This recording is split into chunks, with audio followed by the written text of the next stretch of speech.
Hello, it's Karen Knott here, and I'd like to firstly welcome you and thank you for signing up to this video program.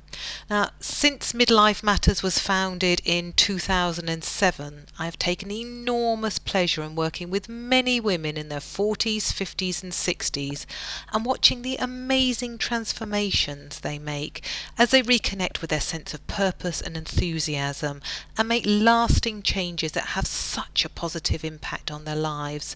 And I'm delighted to have this opportunity to share with you the 3 essential steps they took and which you too can take to make your midlife a truly transformative time. Now, chances are that you're aware that you're standing at the midlife crossroads right now, and perhaps this is what has prompted you to sign up for this video series. That recognition that you are indeed at a point of change and yet find yourself well and truly stuck, not knowing what changes to make, let alone how to make them. And perhaps you've become aware of what I term a growing midlife malaise.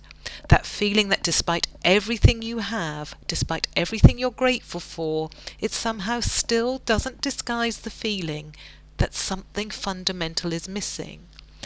Or perhaps you have a growing sense that life has somehow drifted a bit off course, or that there must be something more out there with your name on it, even though you probably have absolutely no idea what more might look like. So if you are standing at a midlife crossroads right now thinking, is this it, or now what? And perhaps nodding in recognition at some of what I've described, then let me say at the outset that these feelings are perfectly normal, and be reassured that these very feelings are likely to become catalysts for very positive change.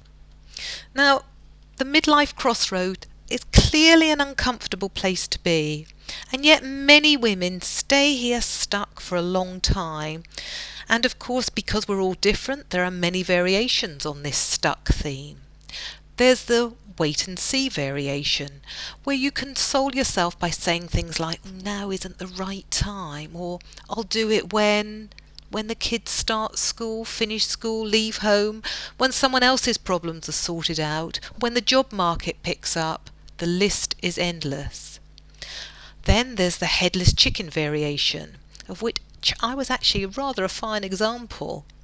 This is when the urge to move on from the crossroads is so strong that you head off down any path that looks likely to lead you anywhere better than where you are, only to find a little further down the line that, you know what, this isn't the right path after all, and you end up back at the crossroads. Then, of course, there is the attractive looking third option, which is, I'm not sure where I'm going, so I think I'll just go back the way I came. Only to find that when we do try, there is no going back. And okay, even if we can still fit into the same size jeans we wore 20 years ago, the person inside them certainly isn't the same. Now, these are just 3 variations. Perhaps you can appreciate just why many of us find ourselves stuck at the crossroads for far longer than we want to be or need to be. Which brings me to the first of the 3 steps to change. Step 1 is get your bearings first. Identify where you are right now.